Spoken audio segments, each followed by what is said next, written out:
Olá, gente, vocês que continuam assistindo aos meus vídeos. Eu tenho postado uma vez por outra vídeos falando sempre sobre o cangaço lampiônico. E antes de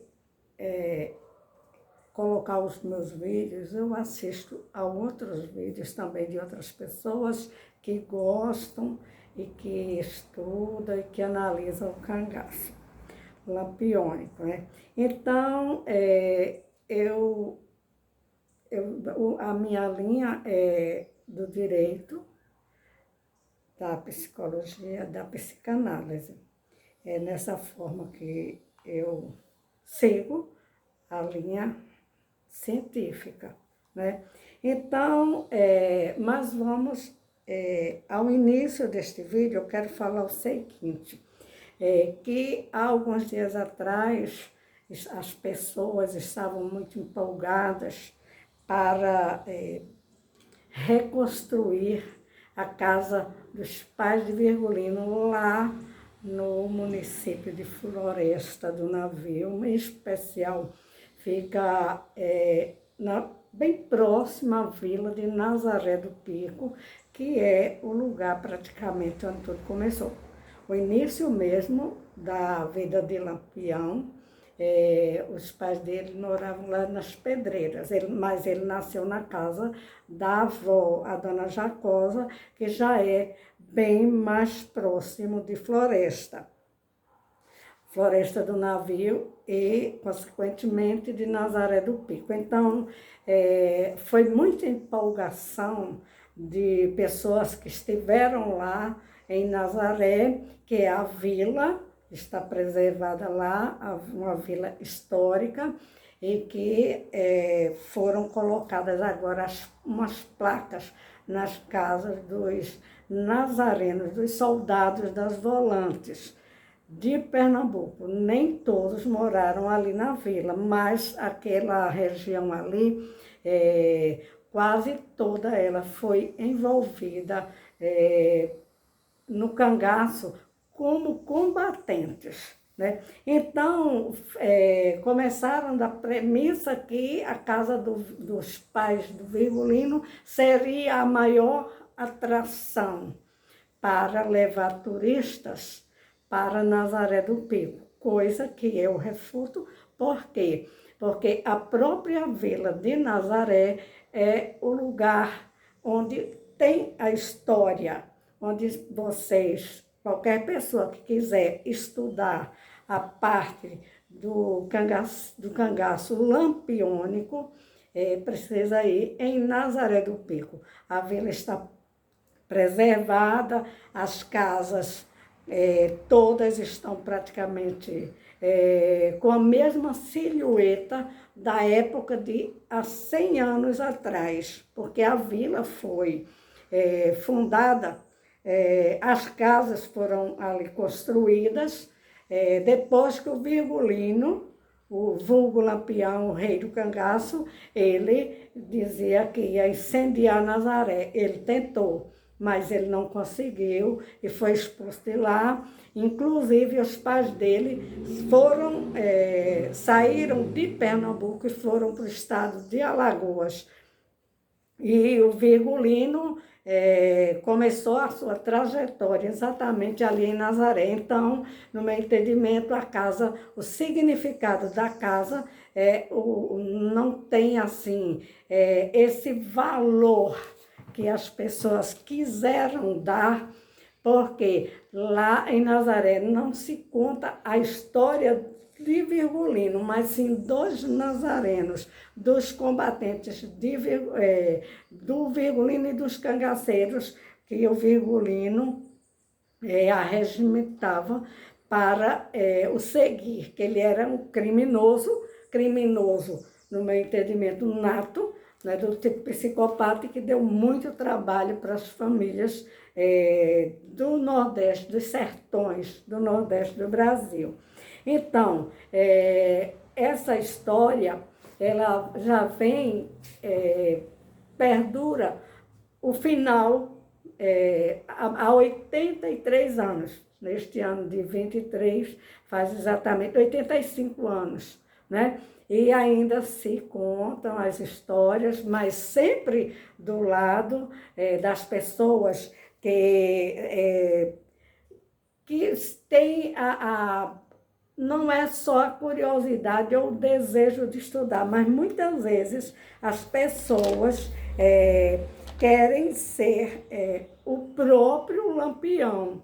Eles incorporam, inclusive eu estava assistindo agora a um vídeo de um médico e psiquiatra que muita gente tem a mania de assumir a identidade de outro.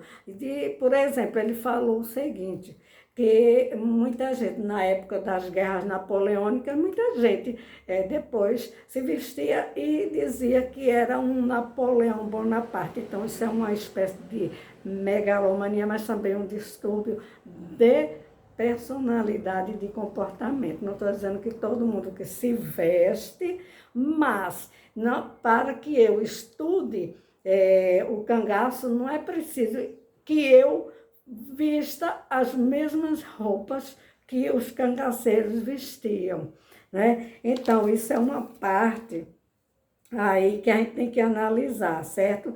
Então, Nazaré não aceitou que reconstruíssem a casa. Tem lá os escombros, o terreno é particular, tem dono de fato e de direito, e então a pessoa que propôs isso estava pedindo Pix, porque o proprietário da terra vai lucrar com isso, cada pessoa ganha R$ 10 para uma pessoa entrar ali.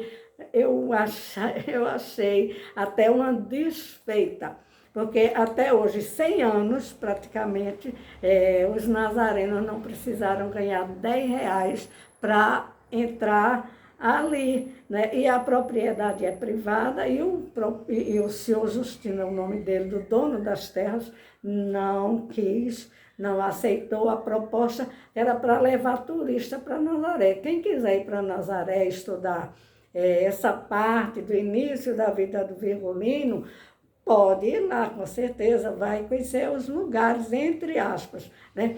Mas vai ter que saber que lá as regras são outras. As regras lá, Nazaré, toda aquela vila, todas aquelas casas têm dono. Então, tem agora as placas de QR Code, né? A tecnologia avançando aí, tem as placas identificando a casa de fulano que foi combatente, que foi volante, mas não é igual à história de cangaceiro que qualquer um conta. Inclusive, eu gostaria de dizer o seguinte, muita gente se auto-intitula como sendo historiador, como sendo pesquisador, que eu entenda, que eu saiba, né? Quando nós fazemos um curso, né, superior, né, que é quem dá direito a pessoa ser um historiador, a não ser que conte história, como que se diz assim, de ficção, mas a história tem que partir de um fato, e o fato, ele é real, certo? Então, a história, para ser contada, tem que ser com pessoas que, no mínimo, façam um curso, História, Sociologia, em Direito, tem várias áreas, certo? Mas que a pessoa, no mínimo, tenha a formação acadêmica, que tenha também essa formação acadêmica, geralmente, a pessoa, ao terminar o curso, tem que apresentar um TCC, certo? E para depois dizer que é um historiador, que é um sociólogo, que é uma pessoa que tem um nível, que é um advogado, entendeu? Então, esse é o meu entendimento. Felizmente, não vão conseguir fazer essa bendita casa ou maldita casa, né? Eu digo logo maldita, porque o lugar foi de tanta coisa assim, ali onde moraram os pais do Virgulino, que ali nem as plantas não nascem, certo? Mas eu não vou entrar para esse lado, não, certo? Então, o Virgulino, ele existiu realmente, ele nasceu ali entre Vila Bela, né, e Nazaré, o município de Floresta, e passou parte de sua vida ali em Nazaré. Depois foi expulso porque ele cometeu muitos crimes.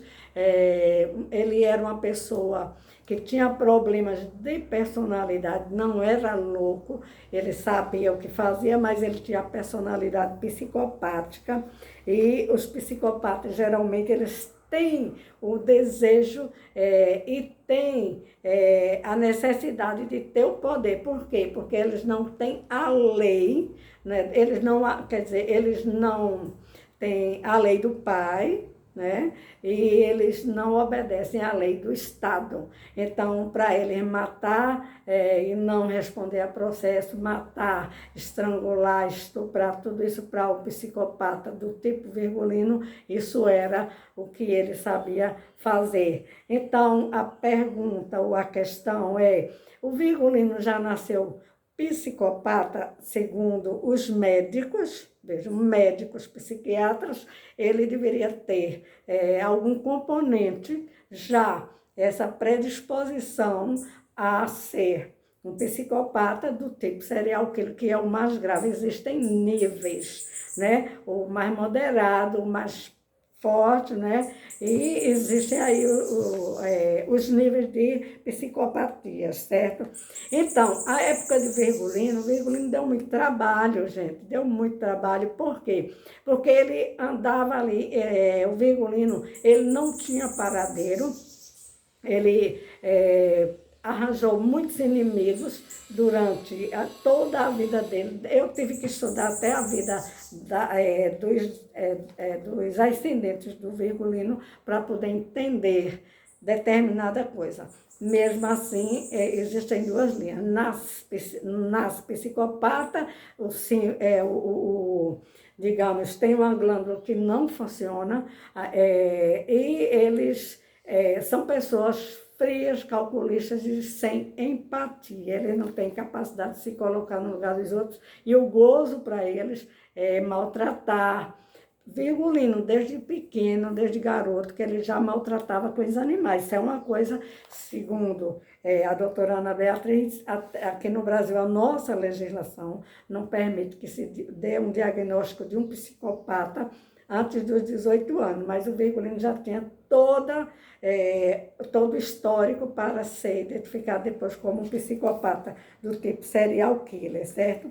Eles são invejosos, eles querem, porque querem ser mais do que os outros, são narcisistas, né? O Virgulino era muito narcisista, tanto que ele apareceu mais por conta daquele estilo dele. Ele criou um estilo, eu sempre chamo, um estilo unigênero, né? É porque ele era ambicioso, ele era invejoso, e ele queria ser capitão. Ele não podia ser capitão, porque capitão teria que ser das Forças Armadas, da Polícia Militar.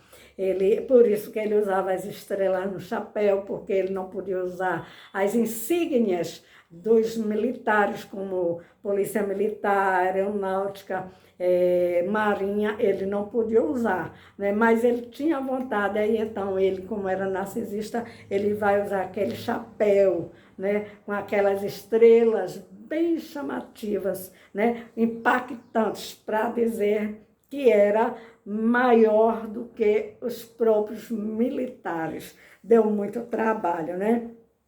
Vez por outra, o Virgulino, ele tinha surtos de euforia. Ele passava um tempo escondido na caatinga, né, pegava a meninada, a juventude, para ensinar a tirar, para também fazer assim, usar aquelas pessoas. A princípio, os rapazotes, os garotos, né, ele chamava aquela turma através de quê? Através como é que se diz? Digamos assim, como ele era uma pessoa que chamava muita atenção, porque ele era exótico, né? Ele levava aqueles penduricalhos necessários e os não necessários, né? E ele chamava bastante atenção. Onde ele chegava, ele impactava ele e aqueles grupos que ele tinha, né? Então, ele queria o poder, e o psicopata quer o poder. E ele queria exatamente isso. Então, ele pegava aquela juventude, aqueles criminosos, né? De 11, 12, 14, 17 anos, dificilmente tinha um de 20 anos para cima, dificilmente, né? E sempre ele aliciava aquelas crianças e levava para o mundo do crime. Então, ele colocava também aquelas crianças de frente, né? Antes dele atacar, né? Que ele tinha aqueles momentos de euforia, né? E outras vezes era calado, era pensativo, mas ele não estava tranquilo, coisa nenhuma. Ele estava planejando alguma coisa, certo? Então, o ambiente dele sempre foi o ambiente, como ele nasceu no sertão, geralmente ele não atacava cidades, mas ele atacava mais assim as fazendas. Até ele tinha a capacidade de fazer amizade com fazendeiros e também permuta, digamos assim. Onde ele estava ali, ninguém ia, porque quem era que ia confrontar-se, a não ser as polícias, com os grupos de cangaceiros, que eram armados até os dentes, certo? O poder bélico era grande, porque também havia quem fornecesse armas para eles, né? Em troca de quê? De cuida aí dessa minha fazenda aí, do meu gado, tudinho. Aí ele cuidava, ficava lá e também era uma garantia para alguns coronéis, mas não eram coronéis de farda, e sim coronéis que tinham propriedades grandes, né? Então, ele era uma pessoa que, sim, então vejamos, a questão de quando o Virgulino foi ali para Angicos. As pessoas ficam ainda imaginando que o Virgulino não morreu, que depois de Angicos ele foi para outro estado, coisa que eu acho absolutamente desnecessária até falar novamente. Mas já falei, eu creio que o Virgulino morreu ali mesmo. Depois eu digo a forma que eu penso que ele morreu, né? Ou foi morto, né? Então, o Virgulino alimentava o próprio ego dele, o superego dele não trabalhou o ego, isso daí, a lei, o superego trabalha a lei na pessoa. O Virgulino não teve isso por conta de viver sempre nesse mundo do crime, né?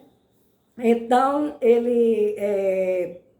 quando fizeram, depois que houve aquela chacina ali, que o pessoal disse, foi uma guerra, não foi guerra, guerra é outra coisa diferente. Quando houve o cerco lá em Angico, que mataram os cangaceiros, 11, né? Cangaceiros, os que puderam fugir, fugiram, desapareceram e tomaram rumos lá diferentes, um foi para um lugar, outro foi para outro, e eles se escondiam porque eles disseram que houve uma tal anistia, coisa que não houve, porque o presidente Getúlio Vargas jamais assinou documento de anistia, mas os que puderam fugir e se cobrir, não falavam para ninguém que haviam sido cangaceiros.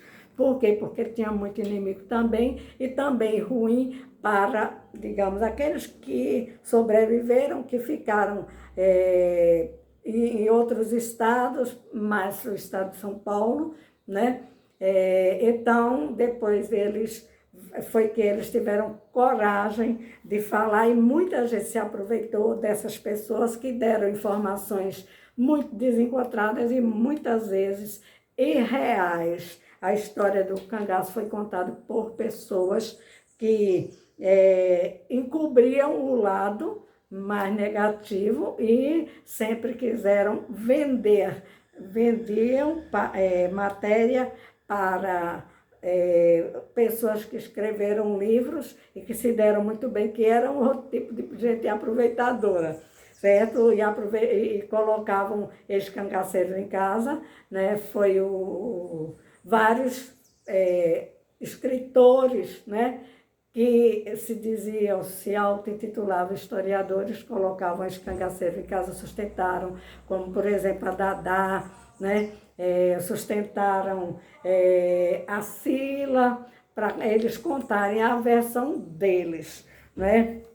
Então, o cangaço foi contado do final para o começo. Agora querem chegar até Nazaré. Em Nazaré a coisa é diferente, porque em Nazaré existem as famílias que defenderam ali, os parentes defenderam os irmãos, defenderam as pessoas combatendo os cangaceiros, né? Certo? Então, eu digo sempre, os nazarenos têm berço, né? E então não se pode contar a história da forma que contam do cangaço.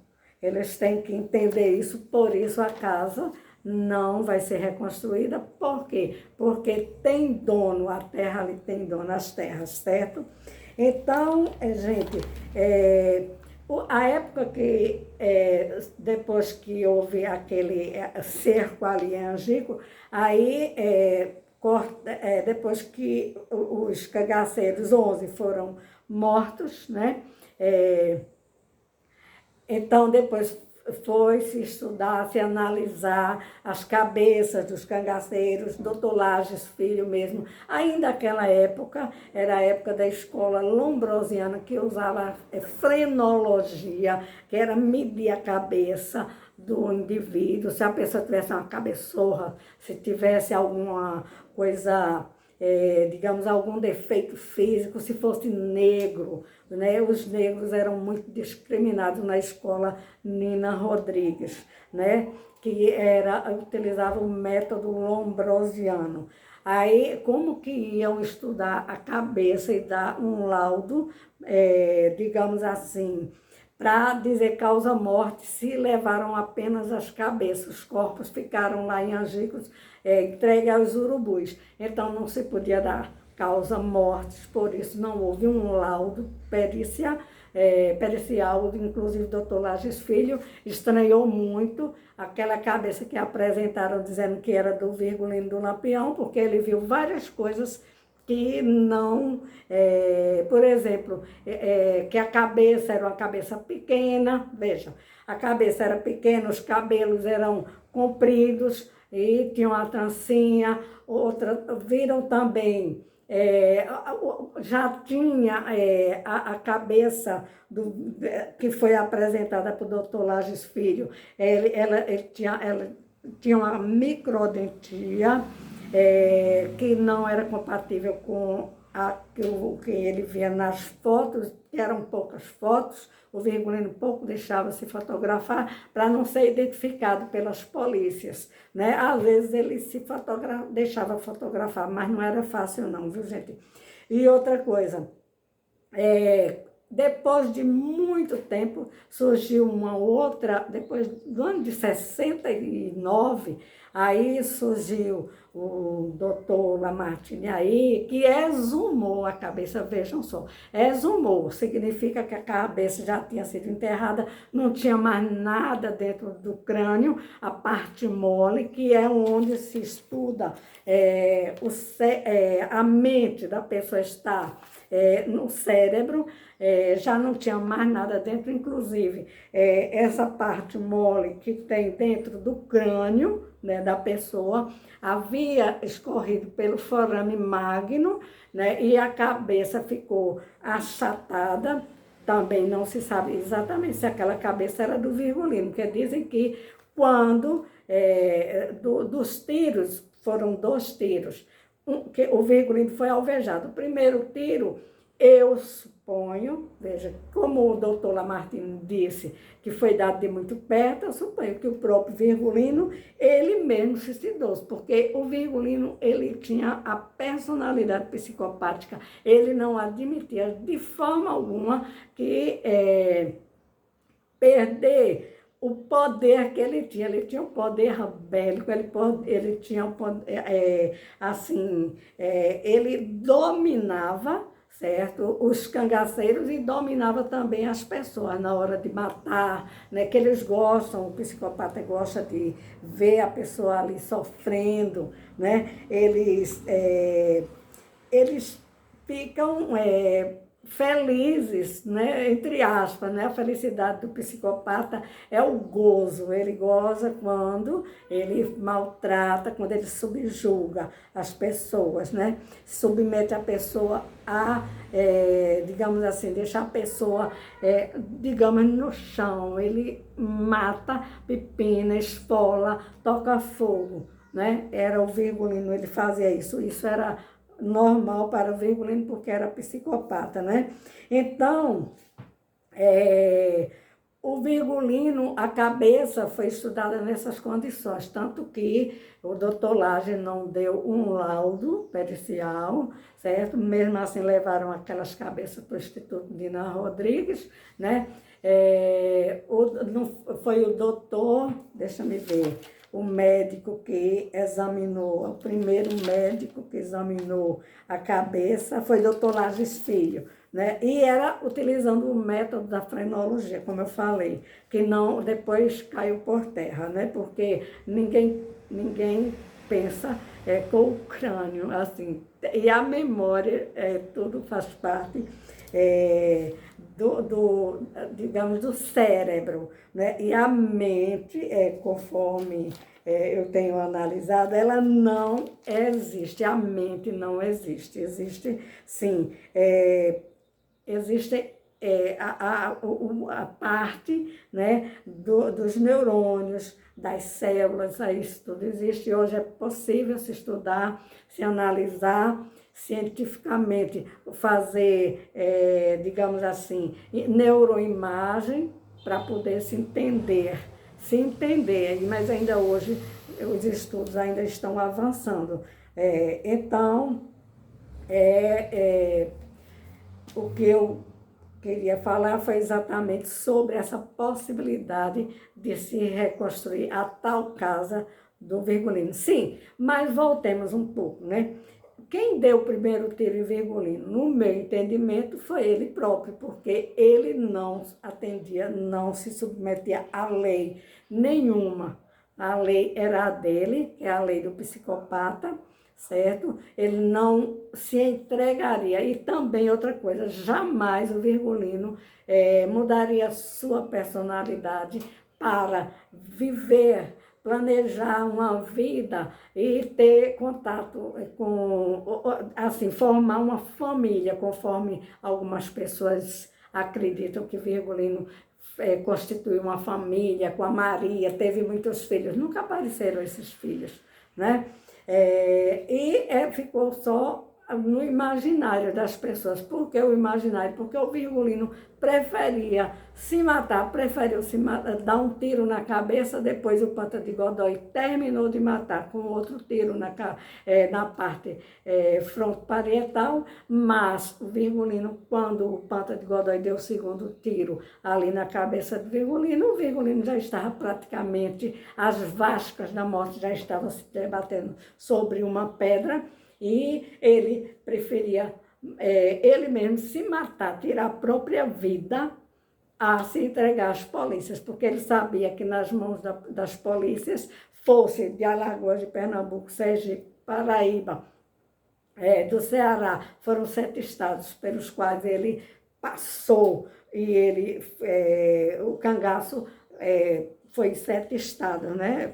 Alagoas, Sergipe, Bahia, Pernambuco, Rio Grande do Norte, eu não falei, complementando. Então, o Virgulino preferiu se matar a se entregar, porque isso também é da personalidade dos psicopatas. São mentirosos, são perigosos, né? Tem até aqui o livro da doutora Ana Beatriz que eu leio, e ela tem vários livros, né? Não estou fazendo propaganda, mas aqui, ó, Ana Beatriz Barbosa da Silva é uma pessoa que ela tem o canal também no YouTube, e quem quiser saber o que é um psicopata, é só acompanhar o canal dela. Tem outros canais aí muito bons. Eu cito sempre porque eu tenho o livro dela, tenho também aqui as técnicas que eu estudo, né? Das técnicas, né? Tá aqui o livro, isso aqui faz parte dos meus estudos, isso aqui é um divã, né? Freud, minha linha freudiana, certo?